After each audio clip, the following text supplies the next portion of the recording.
This is Blair Durham with Black Wall Street Today, your media hub for all things Black business and related news, strategy, and events. Here on Black Wall Street Today, we interview the hardest working, most innovative, and most creative in the area in the 757, and this Sunday morning is no different. I have the honor of introducing 3 best-selling authors, fighters in the community. We have Shana Hicks, Renee Woodard, and Iris Wright to talk about their upcoming anthology, Injustice. Welcome to the show, guys. Welcome. Awesome. So, I gave you guys a quick introduction, but can you each tell us a little bit about yourself, just so we have some context of these best-selling authors? Yes. My name's Iris, and I am the visionary of Injustice, best-selling Injustice book. I created this anthology to be able to reach and help a lot of people in our community that has suffered from injustice. I wanted a way to help them heal and learn to evolve and not get stuck. And that came from my past. I was 18 years old when I was facing over 20 years of incarceration for a crime I didn't commit. It took me almost 5 years to get my daughter back. And it came with a lot more turmoil than that. So injustice don't just affect the individual person, it affects your family and everybody around you. So I got stuck to the point where I couldn't move. I didn't understand why this happened to me. And even when I overcame it and got from it, it still had me stuck in a lot of situations, like I was being held captive some way inside. So I had to learn how to accept what happened to me, and I had to learn how to heal from it. And I thought healing was me throwing everything in a box and just not opening it and just keep moving and living. Until I had to reopen those wounds again, and I found out that I, in fact, did not heal from it. And I, in fact, know that the Lord didn't allow me to go through something to keep it to myself inside of a box. I was supposed to help other people. Wow. So I started writing and starting learning how to love myself again, to accept myself, and how to heal and how to evolve and really clear my mind. The anthology and writing worked for me, so I wanted to introduce that into an anthology, into a series that hopefully it reaches other people in the community that were stuck like I was, and hopefully they will know they're not by themselves, for one, because they have a group of people working with them and someone they can talk to, someone they can relate to. Also, hopefully that's the process of the healing that they will receive to be able to say, hey, I can overcome this and I can evolve. That's an incredible story, and that's just amazing. You were facing 20 years for a crime that you didn't commit, and that kind of drove the vision. Can you tell us how you brought Shana and Renee into the anthology? I started advertising call for authors on this anthology, and people have reached out to me. People all over the world have reached out. I talk to people all the time, and these ladies have reached out to me and told me a little bit about what they're facing and what they wanted, and they wanted change as well. So with their stories, it just made it even more, because all of us are not living the same injustice. Yeah. And this is something that we don't ask for. It kind of happened. It's out of our control.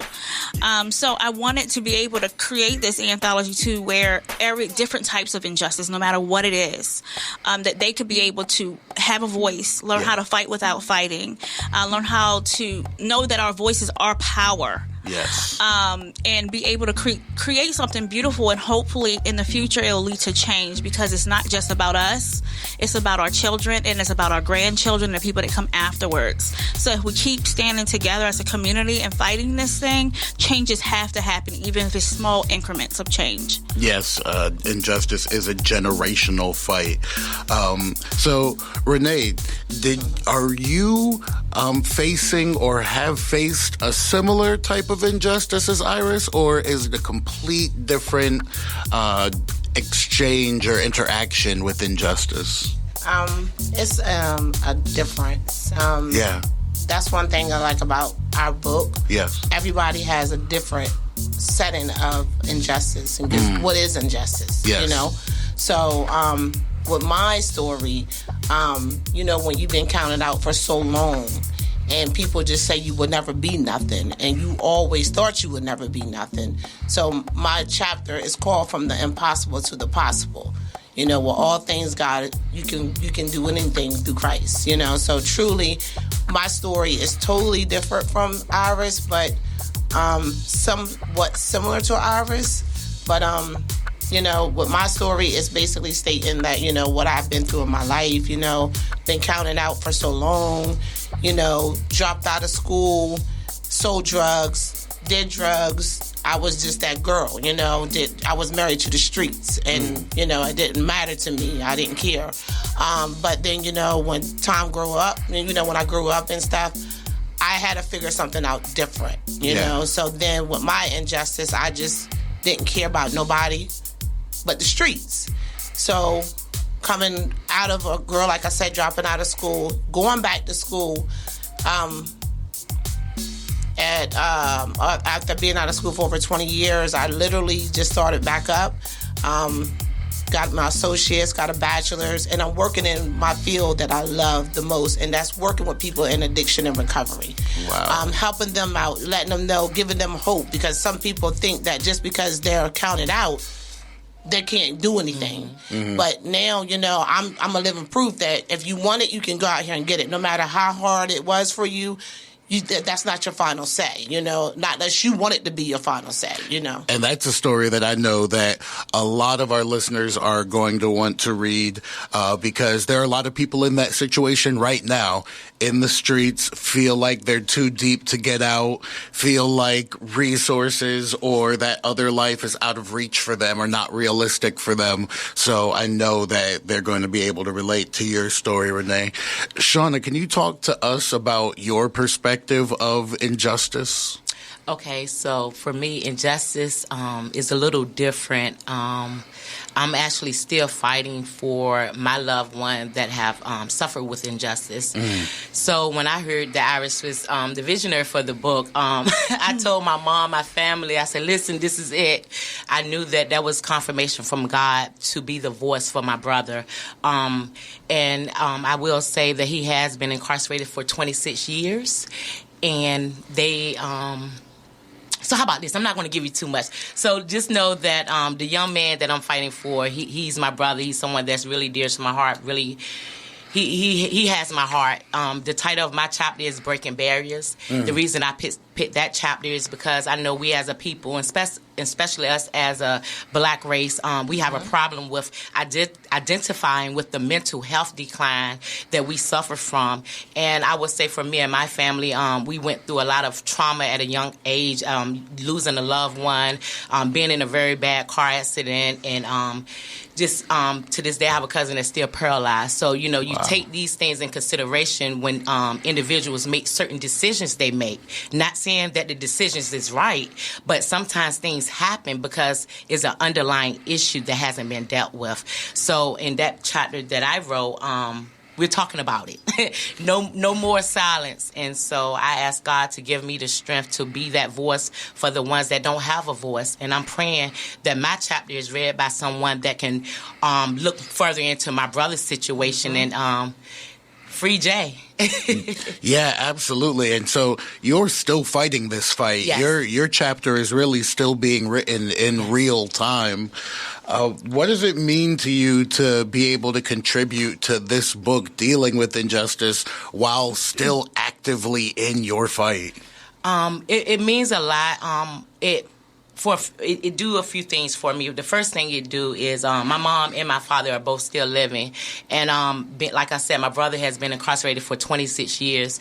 Me speaking on my brother's situation is giving my mom hope that she will see her son not just behind bars but at home cooking him a Sunday meal. It also give me hope for the ones that are sitting hoping that someone will write something on their behalf to discuss the mental health. Like I work with the youth. The name of my organization is Breaking Barriers 757, and I talk to young men on a daily basis, and sometimes when they get in certain situations and get locked up, the first thing to do is to try them and give them time. Well, we need some type of program where the first steps need to be, let's get some mental help. Let's see how we can stop this from happening again. Let's talk about the stuff that no one wanted to discuss. Yeah. And so that's what I'm bringing to the table. Wow. So if you guys want to be a part of the conversation, if you guys out there listening want to be a part of the conversation and talk about the stuff that people are not talking about, then you also need to reach out and read the anthology called Injustice. Iris, where can they find it? Is it out yet? Is it going to come out? How can the people get in touch with these powerful stories? Yes, our book is out. We are Amazon #1 bestseller. You can order that book by contacting any one of us on social media. My website is iris-wright.com. You can order it online on my website as well. And we are on Amazon, so if they want to take a preview and give us a review on it or whatever they want to do, you can find it on Amazon as well.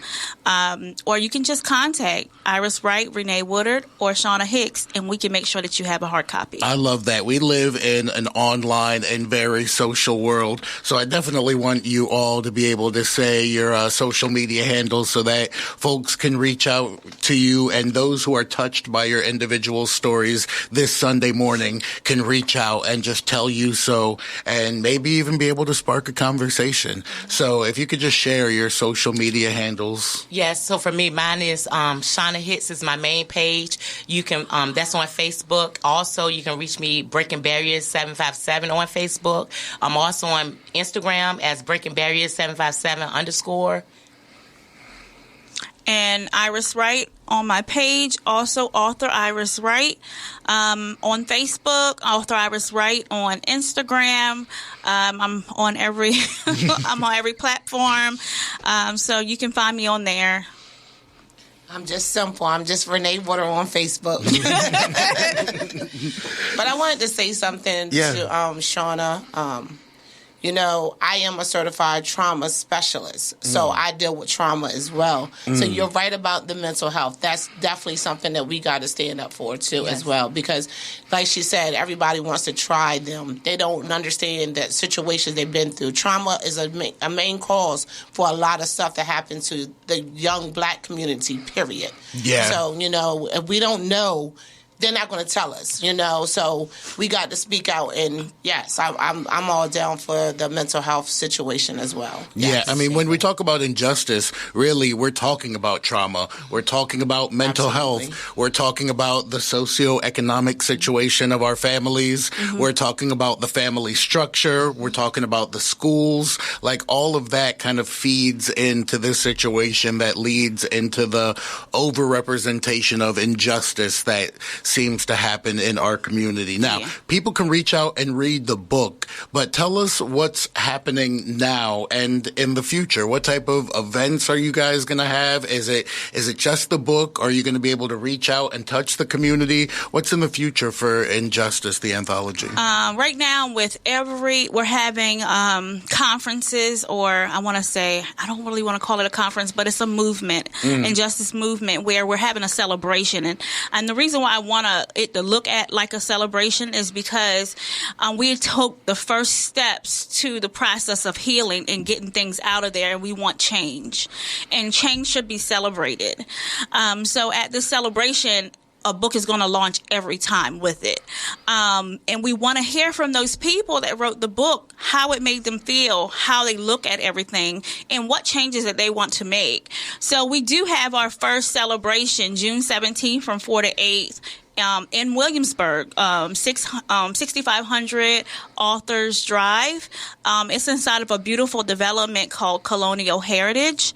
At that event, we will have entertainment. We will have poet. We will have singing. We have the DJ there. We have the 360 photo booth is going to be there. We have a professional videographer. All meals were catered. We don't want you worrying about anything. We want you to come there and just enjoy the celebration, and hopefully we can move you. And how we have this structured up is when you walk through the building, we want you to feel the injustice. We want you to feel some of the feelings that we have involved in it. But when you walk out of the room, we want you to feel empowered. We want you to evolve. We want you to feel that sense of evolvement. And we want you to share with our community. And that's one thing. A lot of times with book launches and things, we're having family and friends over that's supporting the book. This book wasn't just for us. So we want the community there. And that's why the price is so low for the ticket, $50. It's because we want you to have access to this. We want you to know what we're doing, and we don't want you speculating what we're doing. Because a lot of people will always, with the justice system, that's not what injustice means. Anything can be injustice. We have corporate injustice. I think in our volume 2, we have a young lady that almost took her life because what she was going through at her job. Wow. So we want to make sure that we understand each other properly on how we feel, because some things we're able to sweep underneath the rug, or it becomes a normal to us. Because we just think, oh, that's life. It's normal. And 9 times out of 10, that's an injustice that was done to you that you didn't ask for it. It just kind of fell on your lap, and it's hard for you to heal, because even though you're letting it go by, what is happening inside? Are you hurting? Are you out there getting in more trouble? I know with my injustice, I was angry. I got in more trouble. I got arrested. I've been, I went back to jail. I didn't know how to get out of it. And it was a certain period of time that I went to counseling, trying to figure out how to gain control over my life. And I forgot how old I was. Every time she see me, she kept asking me, how old are you? How old are you? And I said, why you keep asking me this? I keep telling you, you keep asking me. And she says, I want to know where the last 3 years went. And I've been so fighting for my daughter back, fighting the system. I don't know what happened in between the rest of that. Wow. And I still don't know today. So that's the mindset we are. I remember a lady walking to me and said, you just got a filthy mouth, nasty attitude. I did not care at that time. But that's how society told me I was. They told me I was a criminal. They gave me a number. They locked me up. They took my child. They put me on an abuse registry. I had no clue I was on this. It was friends and me getting things together and asking questions. And some of my friends are social workers and saying, hey, Iris, do you know if they did this to you? Do they know if they did that to you? I'm like, no, I had never received anything or anything. And she says, do you mind if I check? And that's how I found out certain things. And I had to go and fight that to get my name off. Then I had to go fight the system again to get a pardon on my record. And that was cycles. That took me years of fighting them just for the board to tell me the first time we went. The guy told me, oh, you have a good job and you're getting your life on track. I don't think you need your record clean. So he went against it. So I had to wait 18 months to go back. And he did the same thing to me a second time. And it was a woman on the panel this time. And she said, hold on a minute. You don't go nowhere. And she called the recess. And she came back out and said, Iris, I need you to walk up here. No one has a right to take this from you. This has been well over decades. No one has the right to take it. It doesn't matter how you're doing right now. Yeah. You deserve this. Yeah. And she talked, if it wasn't for her speaking up for me, I probably will still be fighting for that pardon. How many people are fighting to clean themselves up, whether they did it or not, and trying to do the right things, and someone is trying to snatch that away from them to keep them down. And when that guy told me that, he just gave a sex offender a pardon. Wow. So I just want people to see how that looked to me. I walked past this man who raped a 13-year-old girl, and my little misdemeanor charge, you're taking me, which to them, or to me at that mindset, I'm thinking, oh, this is a misdemeanor charge. But this was so much bigger than a misdemeanor charge to me. This charge hindered me from my daughter. This charge stopped me from being able to protect my daughter when she needed my protection. So when you understand what I say about that, please get the book. I won't go in for that, too deep into that. But it was a situation where my daughter needed me, and I could not be there because of no fault of my own. Wow, that is powerful stuff. And it sounds like a horror movie to have done all the right things and have someone look at you and say, oh, you're doing good enough that, no, we're still not going to help you. That is, bone-chilling, really. So for that story and for the story of these three women, Injustice is the name of the book. You can find it on Amazon. You can reach out to any of them at any of their social medias. What I'd like to do is, here at the end, just get from each of you what the listeners are out there and they've heard the stories, and I just want you to leave them with what are they going to get out of your section of Injustice? What should they expect to pull from it? We'll start with Renee. I want everybody to just basically feel as though there's hope. Regardless of what you've been through, you don't have to sit on that. Just like the visionary said, Iris said, they already counted her out. They wouldn't let her do it. The guys already said she was doing good. But that's not his choice. We have a choice in life. And our choice is if we want better, we do better. And I want it better. And I want everybody that's out there that's going through what I went through and is still going through what I may be going through right now, just to know that you are you that matter. You matter. No matter what nobody else say, you know you. So at the end of the day, you have to fight for yourself because nobody else going to fight for you. Absolutely. Shana, what can they expect to pull from your piece of Injustice? So what individuals and families can pull from my portion is I will be able to show them how to be a change agent, starting from their bloodline. I will show them how it's okay to not be embarrassed about some things that you or your family members have gotten into, whether it was mistakes, bad decisions, whatever it may be. It's time for change, and not just talk about it, but create the change that you want to see. And I'm just going to show my readers how, you can start from just where you're at. Yes, start from right where you're at. That's actually a theme that continues to come up here at Black Wall Street today. Whether it's an entrepreneur, whether it's a freedom fighter, whether it's best-selling authors, a theme that continues to come up all the time is start right now, start right where you are. Iris, tell the folks what they can expect to pull from Injustice. I mean, you've already given us so much here during this show, and just stories that I think are going to stick with our listeners for a long time. But just overall, what can they expect to pull? It's time to release the chains. No one should be able to have that much power over your life to stop you from evolving.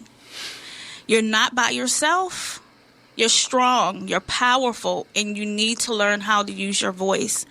We need to learn how to fight without fighting. We don't always have to put our fist up when we fight.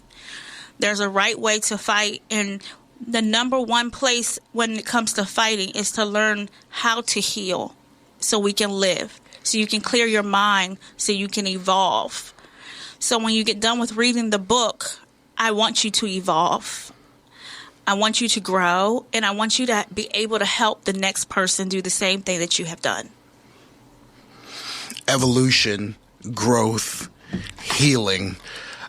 We definitely want to thank you for bringing that here to the show today and for bringing that to the community. Now, you said the event was when now? June 17th, 48, 6,500 authors Drive in Williamsburg. You can purchase tickets on Eventbrite, Injustice Movement, or you can contact either one of us. And I do want to mention that we have some other co-authors in that book as well. It is 7 of us. And they have some awesome, powerful stories. So I do want to shout out Cherrie Ferebee, Angela Antoine, Bartee.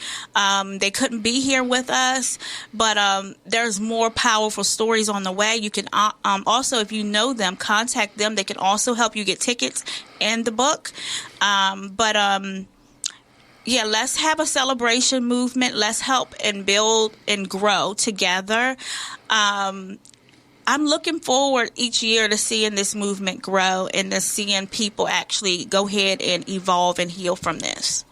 Wow. Should people reach out to you if they feel like they want to be a part of helping this movement grow? Yes. Should they reach out? Is there any way that they can possibly get involved? Yes. I love networking and collaboration.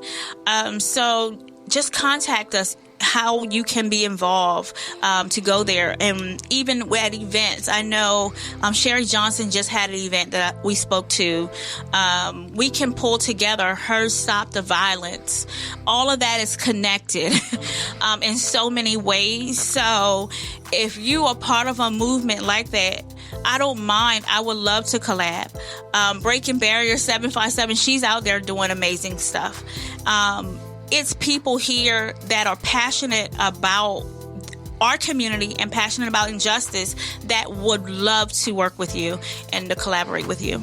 Wow. So you guys heard it here. If you're driving home from church this Sunday morning, if you're at home cleaning up, if you're wrapping up brunch and these words have touched you, then you can reach out to Shana Hicks, Renee Woodard, or Iris Wright. And you can do more than just read the book, purchase the book from Amazon, even though do that too. But you can get involved with the movement if you feel like you have gone through an evolution, or maybe you feel like you need to go through an evolution and you just don't know how, you don't know what the next steps are. Then you can reach out and get involved in the community. We want to thank you for tuning in today to Black Wall Street Today, brought to you by Hampton Roads Regional Chamber of Commerce. That is Black Brand, Hampton Roads Regional Black Chamber of Commerce. If you'd like to be involved in Black Brand, or you'd like to find out how to become a guest here on the show, if any of what we said has touched you, then you can reach out at blackbrand.biz. That's blackbrand.biz. We have programs and events monthly that are meant to support the Black entrepreneurial community here in Hampton Roads. So you can grow your business to be able to come up here and talk about the successes just like these 3 best-selling authors. Thank you so much for joining me today, and we thank you out there for listening. Phenomenal.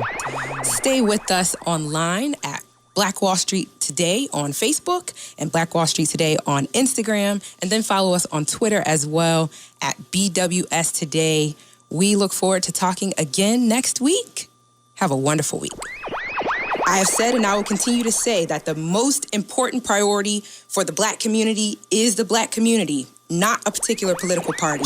Phenomenal. Hey, yo, when I say black, you say Wall Street. Black Wall Street. When I say black, you say